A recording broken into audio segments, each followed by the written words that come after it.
আজকে আমাদের এই যে বৈকালিক পাঠচক্র বা হালাকা আজকে আমরা অনেক দিন পরে শুরু করছি।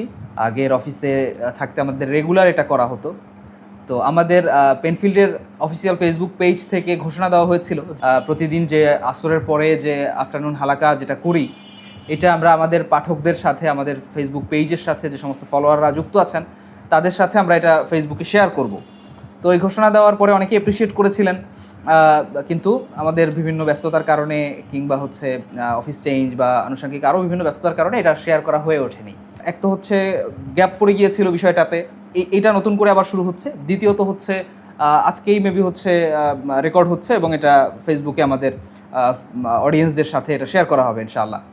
তো তাদের উদ্দেশ্যে বলা যে এটা আসলে আমাদের অফিসে আরও অনেক আগে থেকেই এই প্র্যাকটিসটা আছে।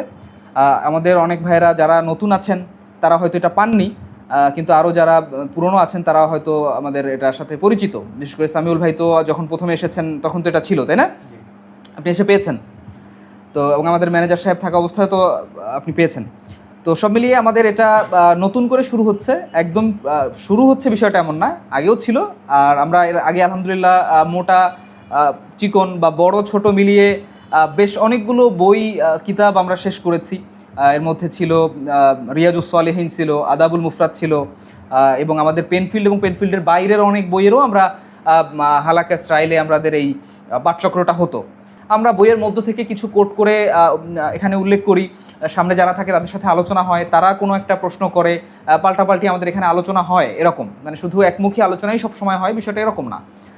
তো ওই জায়গা থেকে আমাদের আরও বিভিন্ন বই আমাদের লিস্টে আছে যেগুলো আমরা আলোচনা করব। আর এখন আজকে আমরা আলোচনা করছি এই গ্যাপের পরে আমরা নতুন করে শুরু করছি আমাদের একটা খুবই আলোচিত এবং একটা পাঠকপ্রিয় একটা বই, খিলাফা ইসলামী শাসন ব্যবস্থা, ইমরান রায়হান ভাইয়ের। তো আমরা আমাদের রীতি অনুযায়ী যেটা করি, কোনো একটা বই হালাকাতে পাঠ করার শুরুর আগে আমরা লেখকের একটা পরিচয় দিই। তো ইমরান রায়হান ভাই, উস্তাদ ইমরান রায়হান ভাই যেহেতু একজন খুবই পরিচিত একজন লেখক এবং আলোচক, তো যার ধরুন ওনাকে আসলে আলাদা করে ইন্ট্রোডিউস করানোর কিছু নাই। কম বেশি মনে হয় সবাই চেনেন, যারা খুব বেশি একটা বই পড়েন না তারাও তো মনে হয় চেনেন, আপনিও তো মনে হয় চেনেন না। তো যার ধরুন ওনাকে আসলে আলাদা করে ওনার যদিও পরিচিতি আমাদের ফ্ল্যাপে উল্লেখ আছে, লেখকের পরিচিতিটা ফ্ল্যাপে উল্লেখ আছে, কিন্তু আমাদের এটা আসলে পড়ে নেবেন যারা পড়েছেন, আর না হলে তো ওনাকে সার্চ দিলেই অনলাইনে পেয়ে যাবেন। আমরা বইয়ের মূল সূচিপত্রে চলে যাচ্ছি ইনশাআল্লাহ। বইটার শুরু হয়েছে প্রাককথন শিরোনামের ছোট্ট কিছু আলোচনা দিয়ে, যেখানে আলোচনা করা হয়েছে যে আধুনিক যে রাষ্ট্রের তিনটা অঙ্গ, হ্যাঁ, একটা হচ্ছে লেজিসলেচার, একটা হচ্ছে এক্সিকিউটিভ বডি, একটা হচ্ছে জুডিশিয়ারি বডি। তো এই তিনটা পার্ট নিয়ে হচ্ছে আধুনিক রাষ্ট্র তাত্ত্বিকভাবে গড়ে ওঠে। তো এটা নিয়ে আবার হচ্ছে একাডেমিকদের মধ্যে এটা নিয়ে একটা ক্রিটিক আছে যে এই সংজ্ঞায় আদৌ ইসলামের যে সিস্টেমটা, এটা আদৌ রাষ্ট্র হিসেবে এটাকে বলা যায় কিনা, এটাকে সংজ্ঞায়িত করা যায় কিনা, এটা ভিন্ন আলোচনা। এটা ওরা মূলত কোণঠাসা করার জন্য এই আলোচনাটা তোলে। কিন্তু মূলত আলটিমেট গোল কি? আলটিমেট গোল হচ্ছে মানুষের জন্য একটা ব্যবস্থাপনা নিয়ে আসা এবং একটা ভালো, হ্যাঁ, একটা শাসন ব্যবস্থা নিয়ে আসা। এটা তো হচ্ছে আলটিমেট গোল। তো সেটা যেই ফর্মেই আসুক না কেন, মূল বিষয়টা দেখতে হবে যে অবকাঠামোগত কিছু স্ট্রাকচারাল কিছু ডিফারেন্স থাকবে, কিন্তু মূল বিষয়টা কি, আলটিমেট গোলটা কি, এটা হচ্ছে মূল দেখার বিষয়। তো এখানে প্রাককথনে এটা নিয়ে কিছু আলোচনা আছে। এরপরে প্রথম চ্যাপ্টার বলতে পারি আমরা, কিংবা প্রথম শিরোনাম বলতে পারি যে ইসলাম কেন রাষ্ট্র কাঠামো নিয়ে কথা বলে। খুবই গুরুত্বপূর্ণ একটা প্রশ্ন, তাই না? যে ইসলাম কেন রাষ্ট্র কাঠামো নিয়ে কথা বলে, এইটা যদি আসলে ক্লিয়ার হয়ে যায় এই কনসেপ্টটা, তাহলে মানুষের অনেক কনসেপ্ট ক্লিয়ার হয়ে যাবে। তো আমরা আগে ভিতরে আলোচনায় ঢোকার আগে আমরা একটু দেখি আর কি কি বিষয়ে বইটা মোটা দাগে কভার করা হয়েছে। তো এরপরে এই চ্যাপ্টারের আন্ডারে সাব চ্যাপ্টার আছে যে ইসলামে সার্বভৌমত্বের ধারণা। এরপরে আছে খিলাফা প্রতিষ্ঠার গুরুত্ব, খিলাফা কেমন, এবং নবীজি তার পরবর্তীতে কোনো খলিফা নির্ধারণ করে গিয়েছিলেন কিনা, এবং পরবর্তীতে যারা এই খলিফা নির্বাচনের দায়িত্বটা পাবেন তাদের বৈশিষ্ট্য কী হবে, ইত্যাদি ইত্যাদি বিষয়ে এই চ্যাপ্টারের মধ্যে আলোচনা করা হয়েছে। এরপরে আছে খলিফা নির্ধারণের পদ্ধতিটা কী হবে। হ্যাঁ, এটা তো ছিল যারা নির্বাচন করবেন তাদের বৈশিষ্ট্য কী হবে, বা হচ্ছে খলিফার গুণাবলী কেমন হবে, এগুলো। আর এই অধ্যায়ে আলোচনা হয়েছে যে খলিফা নির্ধারণের পদ্ধতিটা কেমন হবে, খলিফা কখন দায়িত্ব হারাবেন, খলিফার দায়িত্ব কী, খলিফার জন্য আবশ্যক কিছু গুণাবলী। এরপরে আছে উজির নামে একটা অধ্যায়, এবং এটার মধ্যে পুরা খিলাফা ব্যবস্থা বা ইসলামী শাসন ব্যবস্থার মন্ত্রণালয়টা কেমন হবে, হ্যাঁ, ক্যাবিনেটটা কেমন হবে, মিনিস্ট্রিগুলো কেমন হবে, সেই বিষয়ে একটা বেসিক আলোচনা এটার মধ্যে উঠে এসেছে। এবং পুরাটাই যেহেতু যেহেতু বইটার নাম আপনারা জানেন যে ইলমি তুরাসের আলোকে খিলাফা, তো সুতরাং তুরাস বলতে আমরা যেটা বুঝি আমাদের ইলমি যে ঐতিহ্য, হ্যাঁ, যে যে সিলসিলায় যেভাবে ইলমটা চলে এসেছে সেই আলোকে হচ্ছে এখানে উল্লেখ করা হয়েছে। এখানে বেশিরভাগ ক্ষেত্রেই হচ্ছে একদম ক্লাসিক্যাল যুগের ওলামায়ে কেরামের মতামতগুলো তাদের কিতাব থেকে হাওয়ালা দিয়ে বিষয়গুলো তুলে ধরা হয়েছে। এরপরেই আছে বাইতুল মাল বা হচ্ছে রাজকোষ বা রাষ্ট্রীয় কোষাগার এই বিষয়ে, এবং সেটার আয়ের উৎস কী হবে, কোন কোন খাতে ব্যয় হবে, এগুলো নিয়ে এটা নিয়েও অনেকের কনফিউশন থাকে যে ইসলামী রাষ্ট্রে যেহেতু অনেক কাছ থেকে সরকার যে ট্যাক্সগুলো সেকুলার গভর্নমেন্ট নিয়ে থাকে জনগণের কাছ থেকে, এই ট্যাক্স অনেক ক্ষেত্রেই নিবে না, তাহলে ইসলামী সরকারটা চলবে কিভাবে, এরকম অনেক কনফিউশন অনেকের মধ্যে আছে। তো এই অধ্যায়ের মধ্যে সেই বিষয়গুলো খুব সুন্দরভাবে খোলাসা করা হয়েছে। এরপরে আছে বিচার ব্যবস্থা। এখানে হচ্ছে আইন মন্ত্রণালয়ের ব্যাপারগুলো, এরপরে এগুলো আইনের যে প্রসিডিউরগুলো কিভাবে হবে এই বিষয়গুলো আলোচনা করা হয়েছে। এরপরে আছে খুবই গুরুত্বপূর্ণ একটা টপিক, সেটা হচ্ছে দারুল ইসলামে অমুসলিমদের বসবাস। হ্যাঁ, এটা নিয়ে অনেক সময় সেকুলাররা হচ্ছে ইসলামিক স্কলার কিংবা যাদেরকে টকশোতে ডাকে মাঝে মধ্যে, এদেরকে কি করে, এদেরকে কোণঠাসা করার চেষ্টা করে যে আহলুজ জিম্মা বা জিম্মিদেরকে ইসলাম দ্বিতীয় শ্রেণীর নাগরিক করে রেখেছে, এটসেট্রা এটসেট্রা। তো এই বিষয়ে খুব সুন্দর আলোচনা এখানে উঠে এসেছে যে দারুল ইসলামে অমুসলিমদের বসবাস, প্রকারভেদ ও বিধিবিধান। তো এটা তারা যে আসলে মানে ওদের দৃষ্টিতে সেকেন্ড ক্লাস নাগরিক এরকমটা ওরা বললেও তারা যে কতটা অধিকার পায় এবং কতটা নিরাপদ থাকে ইসলামী রাষ্ট্রের অধীনে, এটা খুবই চমৎকারভাবে ফুটে উঠেছে এখানে। এরপরে ইসলামী দারুল ইসলামের দফতরসমূহ, বিভিন্ন যে সেক্টরগুলো থাকবে, নির্বাহী বিভাগগুলো, নিরাপত্তা বিভাগগুলো, সেগুলোর আলোচনা এখানে আছে। এরপরে হচ্ছে আরেকটা প্রাসঙ্গিক আলোচনা যে ইমারা, খিলাফা, তফাত ও মিল, যে ইসলামী রাষ্ট্র বলতেই কি সেটা একদম খোলাফায়ে রাশেদার সেই খিলাফা রাষ্ট্র ব্যবস্থা হবে, নাকি সেটার আদলে ইমারা হতে পারে। হ্যাঁ, ইমারা মানে একজন আমির কর্তৃক শাসিত একটা রাষ্ট্র ব্যবস্থা, যেখানে মূল অর্গানগুলো, রাষ্ট্রের মূল অর্গানগুলো কীরকম থাকবে, ওই খিলাফার আদলেই থাকবে, কিন্তু সেটা বৈশ্বিক একটা অবকাঠামো, গ্লোবাল যে খিলাফা বলতে যেটা বোঝায় সেটা হবে না। তো এটা মিল অমিল বিষয়গুলো এখানে খুব সুন্দর করে উঠে এসেছে, এবং ভিতরে বেশ কয়েকটা সাবচ্যাপ্টার আছে যেগুলো পড়লে একজন মানুষ এই বইটা সম্পর্কে পরিপূর্ণ ধারণা পাবে। তো এই বইটা খুব বেশি বড় কলেবরের না, এটা 248 পৃষ্ঠার একটা বই। তো ওই হিসেবে বলা যায় যে ইসলামী শাসন ব্যবস্থা বা রাষ্ট্র ব্যবস্থা সম্পর্কে যদি কেউ জানতে চায়, তো সংক্ষেপের মধ্যে বিস্তারিত যদি কেউ জানতে চায়, তো তার জন্য এই বইটা খুব ভালো। আর যদি কেউ আরও বিস্তারিত জানতে চায়, তো সেক্ষেত্রে তার ক্লাসিক্যাল ওলামায়ে কেরামের যে সমস্ত লেখা বা আধুনিক যুগেও অনেকে লিখেছেন, সেই বইগুলো বেটার হবে। তো আজকে যেহেতু আমরা বইটার একটা ইন্ট্রোডাকশন ছিল, তো সেই হিসেবে আমাদের আজকে খুব বেশি ভিতরে আলোচনা করার সুযোগ নেই। প্রথম যে চ্যাপ্টারটার ব্যাপারে আমরা বলেছি শিরোনামটা, যে ইসলাম কেন রাষ্ট্র ব্যবস্থা নিয়ে কথা বলে বা রাষ্ট্র কাঠামো নিয়ে কেন কথা বলে, তো এই বিষয়ে আমরা কিছু আলোচনা করি। তো এখানে আসলে এই যে আমি বলেছিলাম যে যদি কারোর এই কনসেপ্টটা ক্লিয়ার হয়ে যায় যে ইসলাম কেন রাষ্ট্র কাঠামো নিয়ে কথা বলে, একটা ধর্ম, সে কেন রাষ্ট্র কাঠামো নিয়ে কথা বলবে, সে তার ধর্মীয় গণ্ডির মধ্যে থাকবে, তাই না? মানে ওদের কথা অনুযায়ী বিষয়টা তো এরকম হওয়া উচিত, কিন্তু ইসলাম তো তা করে না, ইসলাম তো রাষ্ট্র কাঠামো নিয়ে কথা বলে। তো এটা কেন কথা বলে, এই কনসেপ্টটা যদি কারোর ক্লিয়ার হয়ে যায়, তাহলে সে কি করতে পারবে, সে দিনের একটা মৌলিক বিষয় বুঝতে পারবে। যেমন আজকে যদি আমরা দেখি, অনেক সেকুলার রাজনৈতিক দলের মধ্যে অনেক টুপিওয়ালা, দাড়িওয়ালা, জুব্বা পাঞ্জাবি পরিহিত লোকজন আছে কিনা, এবং কেউ কেউ আছে আলেম, হ্যাঁ, কিন্তু সে সেকুলার দলের রাজনীতি করছে। তার দলের ম্যানিফেস্টো কী, তার দলের লক্ষ্য উদ্দেশ্য কী, তার দল কি প্রতিষ্ঠা করতে চায়, তার দল গণতন্ত্র প্রতিষ্ঠা করতে চায়, তার দল ধর্মনিরপেক্ষতাবাদ প্রতিষ্ঠা করতে চায়, তার দল নারীবাদ প্রতিষ্ঠা করতে চায়, তাই না? তো কিন্তু সে কি করছে, সে বেশভূষা, টুপি, দাড়ি, এই যে আমরা রিসেন্টলি দেখলাম একজন সাংসদ, সে কি করলো, যে নারীদের হিজাব নিয়ে ঠাট্টা ছলে কটাক্ষ করলো। হ্যাঁ, তো এটা অধিকাংশ আলেমদের কাছে আপনি জিজ্ঞাসা করেন যে এটার বিধান কি হবে, তার প্রত্যেকে এটাকে কুফুর ফতোয়া দিবেন। হ্যাঁ, কেউ তো অলরেডি বলেওছেন যে এটা ইসলাম থেকে খারিজ হয়ে যাওয়ার মতন কাজ হয়েছে। তো তাহলে এই যে ব্যাপারগুলো, আবার কেউ আছে কত সুন্দর করে কোরআন হাদিসের উদ্ধৃতি দিয়ে সংসদে আলোচনা করছেন, কিন্তু সে তার দলের মূল লক্ষ্য উদ্দেশ্য হচ্ছে ইসলাম না, তার দলের মূল লক্ষ্য উদ্দেশ্য সেকুলারিজম, তার দলের মূল লক্ষ্য উদ্দেশ্য হচ্ছে ইসলাম বহির্ভূত কোনো কিছু। অথচ আল্লাহ তাআলা কি বলছেন, যে ওমাই ইয়াবতাগি গায়রাল ইসলামি দীনান ফালাই ইউকবালু মিনহু।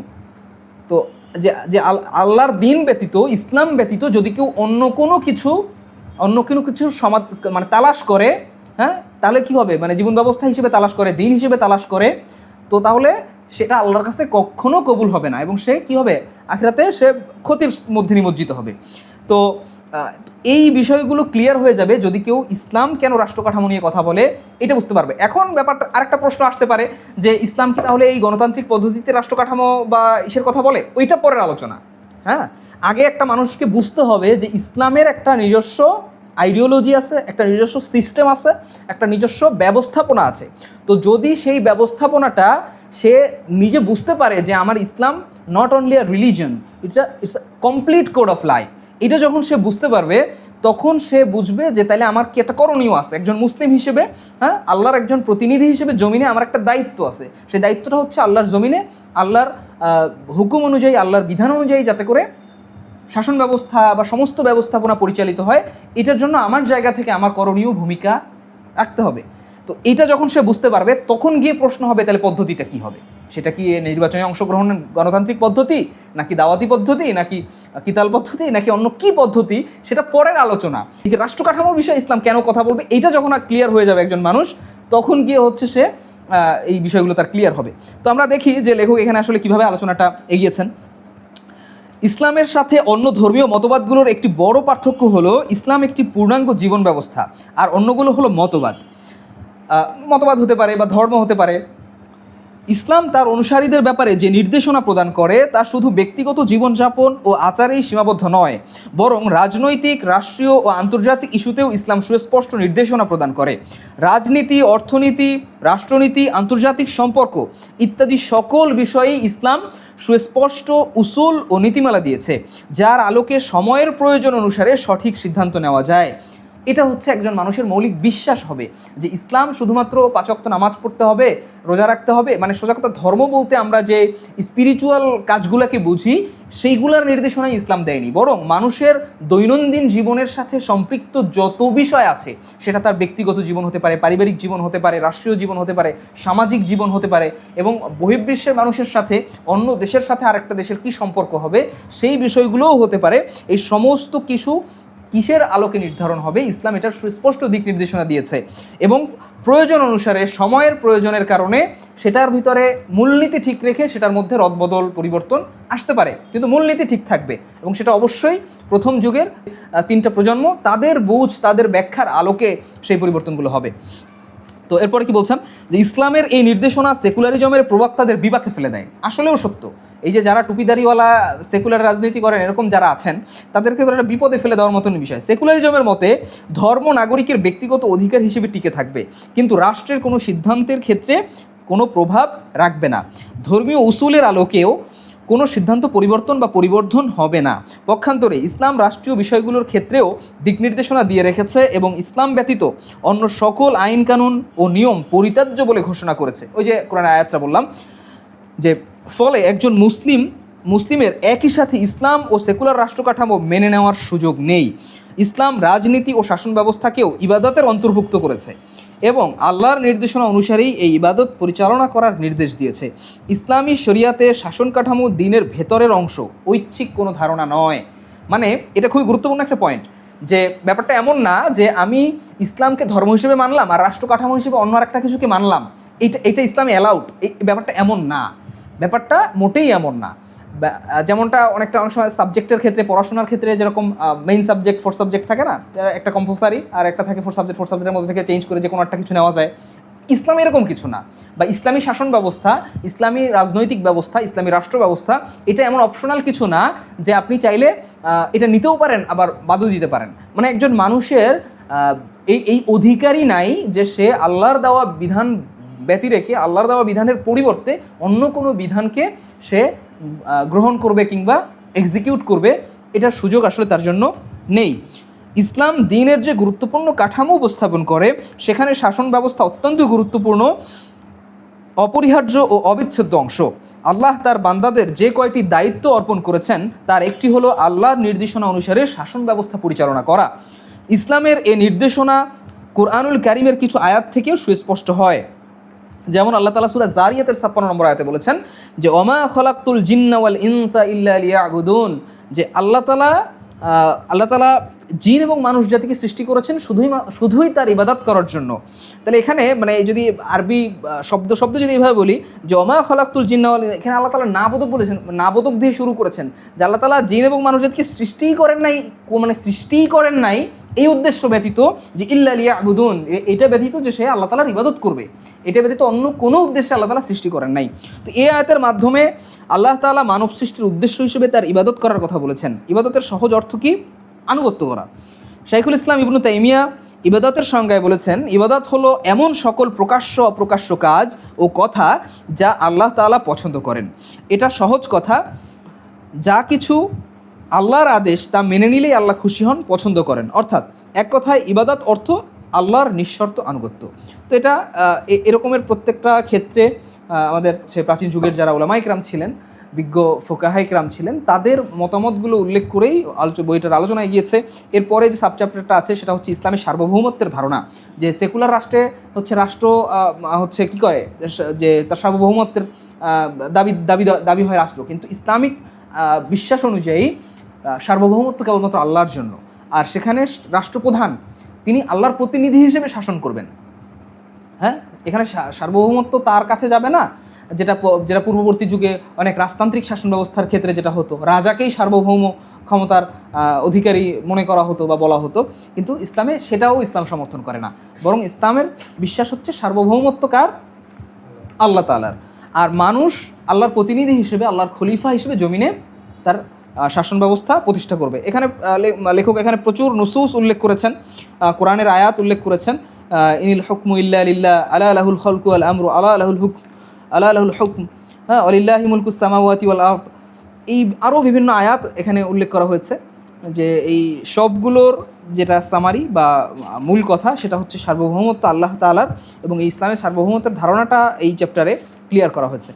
ইনশাআল্লাহ আমরা এর পরের হালাকা বা পাঠচক্রে আমরা আলোচনা করব পরবর্তী অধ্যায়, যেটা খিলাফার প্রতিষ্ঠার গুরুত্ব, খিলাফা প্রতিষ্ঠার যে অন্যান্য আরও আনুষঙ্গিক বিষয় আছে, আমরা সেগুলো নিয়ে আলোচনা করব।